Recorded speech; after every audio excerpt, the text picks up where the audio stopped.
AI and unbundling of universities, the other threat to the Ivy League. So this is my background. In fact, my parents and my sister and my partner are all public school teachers, so very cool to have Kira here. I started the largest US independent coding school called Codesmith. We have 4,000 grads all over the world, and I'm particularly interested in how AI is going to change education. So there's my 4 sisters, and there's my wonderful nephew. Elite universities right now face a unique challenge, as I think we all know, over the past few months with the federal government's withholding of funding and threatening to withhold further funding. Harvard had $2 billion withheld just this week. Congressional hearings leading to multiple resignations from the Ivy League. But there's a separate, more existential threat that relates to their underlying core mission to educate and advance understanding beyond even their funding and leadership challenges. And it depends on the scale that they've reached over the past hundreds of years, but particularly over the past 30 years.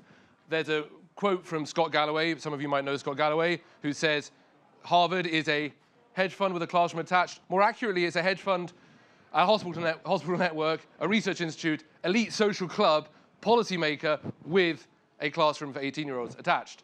And this follows hundreds of years of expansion doing this, consolidating collegiate classrooms, land grants, research institutes, all into one mega organization. Harvard's budget, Yale's endowment both grew 3x in the last 25 years, all while the actual core classrooms have remained small. Yale's is smaller by a third undergrad intake than the 1970s. The structure, though, right now is under the greatest threat that it's faced in centuries. And to look at that, to understand it, let's look at the notion of disruption. Disruption is a history of bundling and unbundling. You have a new technology that emerges from which economies of scale, benefits to joining up different pieces of it emerge. But as costs fall, new companies can enter with either better products at the same price or better prices for the same product.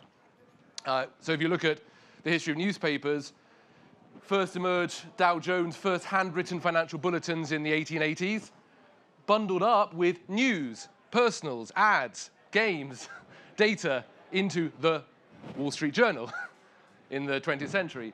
We've then spent the last 20 years unbundling newspapers into dating apps from personals, mobile games, Yahoo Finance, all these different sort of segmented new companies emerge as the cost of communication collapsed. Same thing with cable TV.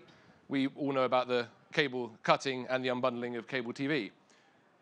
Potentially, unbundling could now come for education. This time, it's not the cost of communication that's collapsing, but the cost of intelligence and advanced reasoning, the key inputs to education and research.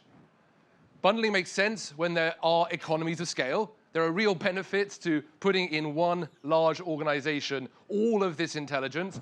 In my own experience when I was at Oxford, getting the chance to have a wonderful professor, 2 or 3, that you meet with once a week who are world-class researchers sitting with just you is a very unique experience. You ain't gonna get that anywhere else. Equally, getting the brightest young intellects. I was reading on Hacker News yesterday, someone complaining about underpaid graduate researchers, so shout out to those who are here. The brightest young intellects available completely affordably to grind in research labs. This is the benefit of bundling intelligence together in one institution. But what happens as the cost of intelligence falls? Can we predict based on prior disruptive unbundlings? Let's see.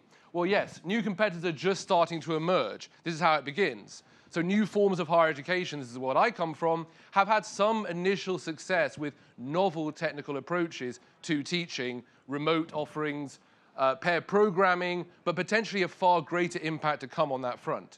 New learning tools. Carpathy, you may know as one of the OpenAI original team members, launched Eureka Labs, an attempt to create personalized, high-impact learning environments for every single student. OpenNote that launched a few months ago, emulating Feynman's teaching style. Again, take any professor, take any teacher, and emulate it within an AI environment.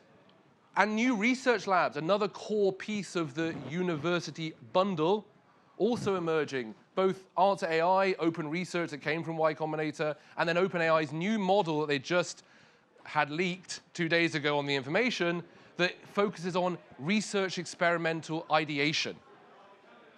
These are the emerging competitors as the cost of intelligence potentially collapses. So it's raising existential questions for universities. Back in January, Charles Nesson, who is the founder of the Harvard's Internet Institute, the Internet Society Center from Berkman Klein, asked in a op-ed, the mission of Harvard in the age of artificial intelligence, what really remains quintessentially human in this era, and how should we nurture it? He says capacities that technology cannot replicate, empathy, moral depth, ability to deliberate, must become central.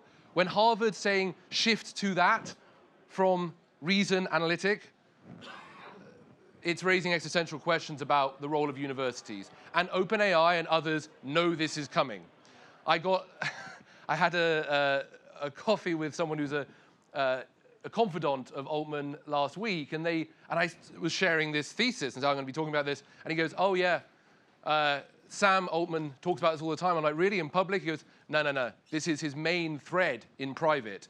Higher education is remarkably static, and Altman closely held long-term goal is to disrupt it. It started with their partnership at the beginning of this year with MIT, Oxford, Harvard, Howard, and they plan to offer research capabilities to academics, and they plan to offer $20,000 a month for multi-research level talent.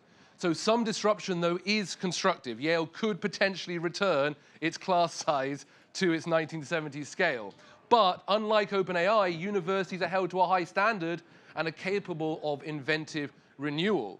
And that's what I think would be my call to action today for our universities. And more importantly, what Altman misses is how education can transform. That is its beauty, which depends fundamentally on teachers. So, as this disruption and unbundling happens, the role of the teacher becomes ever more critical. At its core, education is about growth, about the power of an individual to become autonomous over their destiny, is my view. That takes struggle, which is hard, which requires somebody believing and investing in you, somebody. And I was talking with Stephen Wolfram a few weeks ago about whether one day maybe that somebody is an AI entity. But for now, it's a person. And journalism experienced something similar. Collapse in cost of information distribution, complete disruption to journalism, but not led to fewer storytellers, rather more. The growth of their own audiences, YouTube, Substack, podcasts. I'm confident the same will happen for education. New forms of learning, new forms of teaching, but more teachers, more lifelong learning, and at a whole new scale to audiences previously left out. And that's an optimistic take to end on. Okay, thank you very much. Cheers. Just a quick question. Yeah, sure. Do you think there's a place for bricks and mortar universities? And if you do see it, when do you see them going out of style?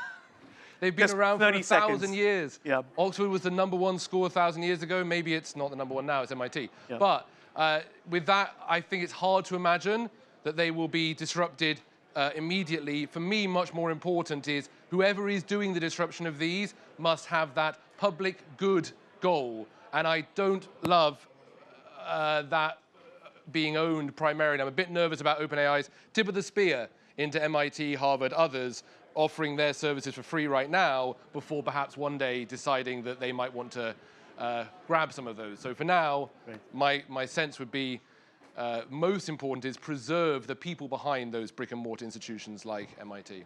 Great, thank you so much. Cheers. Thanks.